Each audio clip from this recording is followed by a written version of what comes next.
दुनिया की तमाम छोटी और बड़ी खबरों के लिए हमारे चैनल को सब्सक्राइब करना न भूलें और बेल का बटन जरूर दबाएं। मैं सहल कुरैशी आज आप लोगों के बीच हाजिर हूं दोस्तों, एक खास मुद्दे को लेकर। जो बीजेपी जो खुद को दुनिया की सबसे बड़ी पार्टी होने का दम भरती है, वो कहती है कि वो दुनिया की सबसे बड़ी पार्टी है।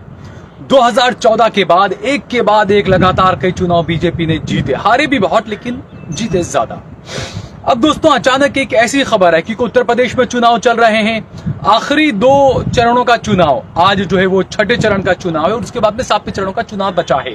लेकिन उसके बीच एक ऐसी खबर आई है कि एक राज्य में भाजपा अपना खाता तक नहीं खोल पाई है। बड़ी शर्मनाक ये बात है मोदी और अमित शाह के लिए कि एक राज्य में भाजपा अपना खाता तक नहीं खोल पाई है और उत्तर प्रदेश में चुनाव चल रहे हैं। आखिरी चरण में मोदी जहां से सांसद है वाराणसी, उस पूरे इलाके में चुनाव होने हैं 7वें चरण के लिए विधानसभा के, और उससे ठीक पहले ये जो खबर आई ये वाकई में भाजपा के लिए नींदें उड़ाने वाली है। मोदी और अमित शाह के लिए भी नींदें उड़ा देने वाली यह खबर है, क्योंकि बंगाल में नगर पालिका के चुनाव हुए। इस चुनाव में 108 में से एक भी जगह पर भाजपा अपना खाता नहीं खोल पाई है दोस्तों। जहां पर पिछले साल जो विधानसभा चुनाव हुए पिछले 2 साल पहले, वहां पर भाजपा ने जो सीटें जीती थी 70 से ज्यादा जो है वो विधानसभा की सीटें जीती, और लेकिन नगर पालिका के जो चुनाव हुए तो बीजेपी अंडा लेकर आई है। जी हां दोस्तों, खाता तक नहीं खुल पाया है पश्चिम बंगाल के नगर पालिका के चुनाव में भाजपा का। शुवेंदु अधिकारी भाजपा के बड़े नेता अपने आप को वो कहते हैं, भाजपा भी कहती है बंगाल में सबसे बड़ा उनका वही एक चेहरा है। शुवेंदु अधिकारी जहां से विधायक हैं उस जगह पर भी नगर पालिका में भाजपा जीत नहीं दर्ज कर पाई है। आप सोचिए कि 108 नगर पालिका में से 102 नगर पालिका पर टीएमसी यानी कि ममता बनर्जी की पार्टी ने परचम लहराया है, और जो भाजपा बड़े बड़े दावे करती है, बड़े बड़े वादे करती है, उस भाजपा को मुंह की खानी पड़ी है। 108 नगर पालिका में से एक भी जगह पर, एक भी नगर पालिका पर भाजपा जीत हासिल नहीं कर पाई है। हालांकि कांग्रेस पार्टी भी जीत हासिल नहीं कर पाई है, लेकिन क्योंकि भाजपा जिस तरीके से हमने देखा जो विधानसभा के चुनाव हुए थे, पूरी ताकत भाजपा ने लगा दी थी। ये अक्सर हम देख रहे थे। ये खतरे की घंटी इसलिए कह रहा हूं मैं क्योंकि उत्तर प्रदेश में आखिरी चरण के चुनाव में वोट डाले जाने हैं, और उससे पहले बंगाल से यह खबर आना यकीनन ये झकझोरने वाली खबर है भाजपा के लिए। उत्तर प्रदेश की जनता को भी सबक लेना चाहिए, क्योंकि जो बंगाली मानुष होता है वो काफी समझदार होता है। वो धर्म, जाति, इन सब से काफी ऊपर उठकर हमेशा वोट करता है। वाकई में अगर कोई विकास के नाम पर वोट करता है तो वो कह सकते हैं बंगाल की जनता विकास के नाम पर वोट करती है। बाकी उत्तर प्रदेश, बिहार और दूसरे जो राज्य हैं वहां ज्यादातर ये देखा गया है कि वो धर्म के नाम पर बीजेपी के बहकावे में आकर वोट करते हैं। लेकिन बंगाल से जैसा मैंने कहा कि 108 नगर पालिका में से 102 पर टीएमसी ने जीत हासिल की है, और लेफ्ट पार्टियों ने जो है वो एक जगह पर जीत हासिल की है। इसके अलावा एक नई पार्टी ने दार्जिलिंग में, नई पार्टी क्या, क्योंकि वो दार्जिलिंग से जुड़ी हुई पार्टी है, छोटी सी पार्टी है, उसने जो दार्जिलिंग की नगर पालिका है उस इलाके में जीत हासिल की है। लेकिन बीजेपी अपना खाता नहीं खोल पाई। आप सोचिए कि छोटी मोटी पार्टी ने अपना खाता खोल लिया, लेफ्ट पार्टियों ने, सीपीआईएम ने अपना खाता खोल लिया, लेकिन बीजेपी अंडा लेकर आई। दुनिया की सबसे बड़ी पार्टी बंगाल में अंडा लेकर आई है दोस्तों। आप सोचिए, जो बड़े बड़े दावे, क्या विकास का ये जो नारा मोदी देते हैं, सबका साथ सबका विकास, जो विकास के दावे करते हैं, वादे करते हैं, क्या बंगाल की जनता ने विकास नहीं देखा मोदी का? या क्या ममता बनर्जी का विकास मोदी के धकोसलेबाजी पर भारी पड़ रहा है? ये बड़ा सवाल है दोस्तों, और ये इसलिए काफी अहम है क्योंकि देखिए, चुनाव चाहे कोई भी चुनाव हो, कोई चुनाव छोटा नहीं होता। जो बीजेपी के चाणक्य कहे जाने वाले अमित शाह भी तो यही बात कहते थे ना कि कोई चुनाव छोटा नहीं होता, हर चुनाव बड़ा होता है, हर चुनाव वो होता है। तो यकीनन ममता बनर्जी के लिए ये एक मजबूत कड़ी साबित होगा, क्योंकि 2024 में नरेंद्र मोदी के खिलाफ चेहरा कौन होगा, इसको लेकर जो सवाल उठते हैं, एक के बाद एक ममता बनर्जी जिस तरीके से जीत हासिल कर रही है, जिस तरीके से उसने खेला किया था बंगाल में, और यूपी में खदेड़ा होने वाला है ये लोग कह रहे हैं, 10 तारीख को हालांकि साफ हो जाएगा।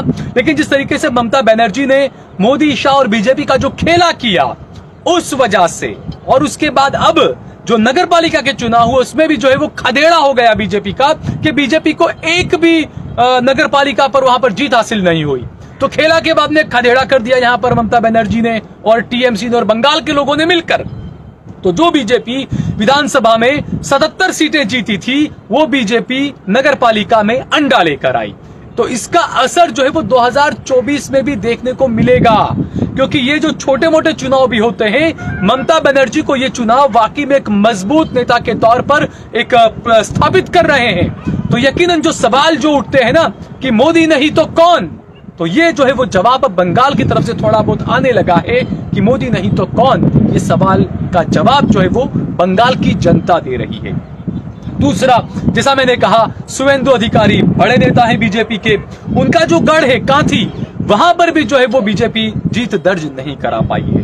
क्योंकि हमने देखा था जब बंगाल के जो विधानसभा चुनाव हो रहे थे उससे पहले किस तरीके से टीएमसी के नेताओं को तोड़ तोड़ कर, ईडी के नोटिस दे देकर, घोटालों में फंसाने की धमकी दे देकर किस तरीके से बीजेपी ने अपने पाले में कर लिया था। जिन अधिकारियों के नाम थे चिटफंड में और अलग अलग घोटालों में, बीजेपी खुद, अमित शाह खुद उनके नाम ले लेकर हमले करते थे, लेकिन चुनाव से पहले इन तमाम नेताओं को बीजेपी ने अपनी पार्टी में शामिल कर लिया था। तो वो लोग ये कहते ना कि गंगा नहा लिए थे, क्योंकि बीजेपी ज्वाइन कर लिए थे। तो इस वजह से जो आरोप उन पर लगे थे, जो घोटालों में उनके नाम थे, वो पाक साफ हो गए थे। लेकिन बंगाल की जनता ने जो है वो सबक सिखाया था बीजेपी को और ऐसे नेताओं को भी। तो बचा कुचा जो कसर बची थी वो जो है वो अब बंगाल की जनता ने पूरी कर दी नगर पालिका के चुनाव में, कि 108 में से 0 बीजेपी को दिया और 108 में से 102 नगर पालिका पर यहां पर सीधे टीएमसी ने, ममता बनर्जी की पार्टी ने कब्जा कर लिया है। हमारो पार्टी, जो मैंने कहा कि दार्जिलिंग पे जो कब्जा किया है, वो हमारो पार्टी है जिसने दार्जिलिंग की नगर पालिका पर कब्जा किया है। आप सोचिए, भाजपा दुनिया की सबसे बड़ी पार्टी, इसके होते हुए नगर पालिका, दार्जिलिंग नगर पालिका पर कब्जा कर लिया छोटी सी हमारो पार्टी ने। बीजेपी वहां पर भी कुछ नहीं उखाड़ पाई।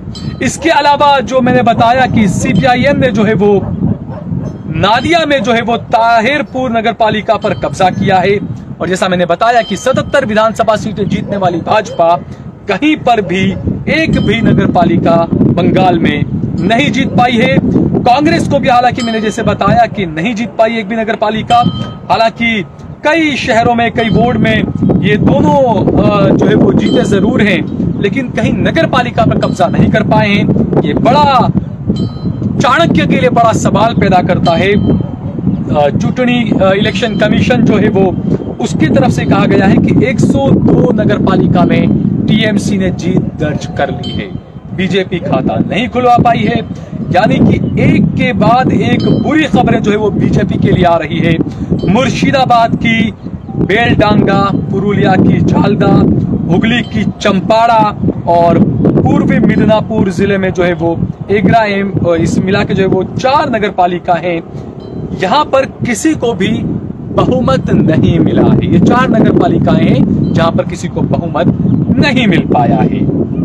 और इस तरीके से जो चुनाव हुए, जैसे मैंने कहा कि कोई चुनाव छोटा नहीं होता, हमेशा जैसे मैंने कहा बताते हैं, तो ये हकीकत भी है। क्योंकि जब नेता छोटे छोटे चुनाव भी जब जीतता है, बड़े बड़े चुनाव भी जीतता है, तो अपने आप को स्थापित करता है, वो ये दिखाता है, अपनी ताकत का मुजाहरा वो करता है कि वो कितना मजबूत है और किस तरीके से उसके राज्य के लोग उसको चाहते हैं। हमने देखा लगातार मोदी जीत रहे थे हिंदू मुसलमान करके गुजरात में 2017 में, माफ कीजिएगा 2012 में जब वो जीते, तो उसके बाद में उन्होंने जो अहमदाबाद के खानपुर इलाके में जहां बीजेपी की ऑफिस हुआ करती थी, गुजरात बीजेपी का हेडक्वार्टर वो हुआ करता था, वहां पर एक बड़ा मैदान है, शायद जेपी मैदान उसे कहते हैं, जेपी चौक उसे कहते हैं। वहां पर उन्होंने अपना भाषण दिया था और भाषण की शुरुआत जो है वो उन्होंने हिंदी से की थी। और तभी मैंने कहा था कि जब कोई नेता, जब कोई इलाकाई नेता, जब कोई राज्य का नेता अगर हिंदी में अपने भाषण की शुरुआत करता है तो यकीनन उसका निशाना वो दिल्ली पर होता है। ये बहुत अहम बात थी दोस्तों, जब मोदी ने 2012 का विधानसभा का चुनाव जीता था। तो उसके बाद जिस तरीके से मोदी एक के बाद एक चुनाव जीतते गए, एक के बाद एक, और जिस तरीके से दिल्ली तक उन्होंने पहुंच बनाई, ममता बनर्जी को भी इस पटक्षेप में आप देख सकते हैं कि एक के बाद एक वो जीत दर्ज करा रही है। हालांकि गुजरात की जो जीत थी वो मोदी की सीटें कम हुई थी विधानसभा में, लेकिन बंगाल की जो जीत थी ममता बनर्जी की, उसमें उन्होंने अपनी सीटें बढ़ाई थी, बीजेपी को पटकनी थी। इसके अलावा और भी जो म्यूनिसिपैलिटी के चुनाव गुजरात को भी अगर देखें तो वहां पर जो है वो कांग्रेस पार्टी और दूसरी MIM वगैरह ने जीत हासिल की थी। लेकिन बंगाल का पूरा उल्टा मामला है। बंगाल में ये कह सकते हैं कि एक चक्री शासन या एक चक्री राज जो है वहां पर ममता बनर्जी का है। उन्होंने अपने आप को मजबूती से स्थापित किया है। तो जो लोग ये, मैं बार बार बात कह रहा हूं कि जो लोग ये सवाल करते हैं मोदी नहीं तो कौन, मोदी के सामने कौन, आप देखेंगे तो मोदी के सामने बहुत नेता आपको नजर आएंगे। काफी ऐसे नेता हैं जो बेहतरीन नेता हैं, जो अपने काम के लिए जाने जाते हैं, जो सिर्फ भाषणबाजी या बड़े बड़े बड़बोलेपन वो नहीं करते हैं, वो काम करते हैं। तो ऐसे में जो लोग ये कहते थे कि कोई हरा नहीं सकता बीजेपी को, कोई हरा नहीं सकता मोदी को, उनके लिए बंगाल एक सबक है कि पहले विधानसभा चुनाव में वहां पर बीजेपी के साथ में, मोदी अमित शाह के साथ में उनका वहां पर खेला हो गया।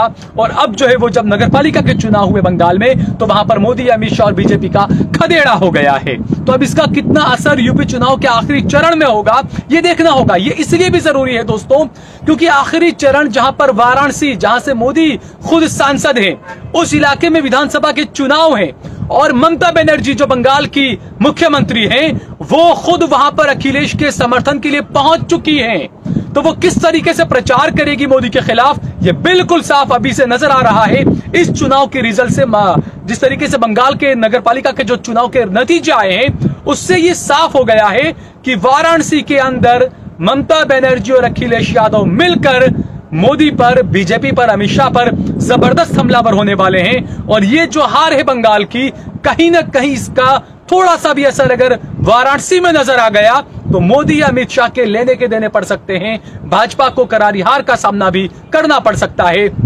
ये तमाम आकलन है, ये तमाम खबरें हैं, लेकिन आखिर में ये होगा क्योंकि आज जो है वो एक छठे चरण का चुनाव आज संपन्न हो चुका है। अब 7वां चरण बचा है। 7 तारीख को 7वें चरण में वोट डाले जाएंगे। 10 मार्च को जो है वो ये इस चुनाव के, उत्तर प्रदेश के चुनाव के रिजल्ट आएंगे। इसके अलावा जो दूसरे भी गोवा, मणिपुर, पंजाब वगैरह जहां चुनाव हुए थे, उत्तराखंड वगैरह, वहां के भी रिजल्ट आएंगे।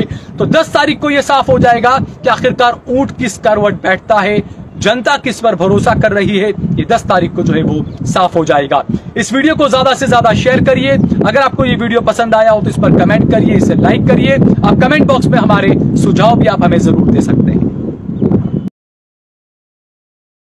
आप देख रहे हैं देश लाइव, देश की आवाज।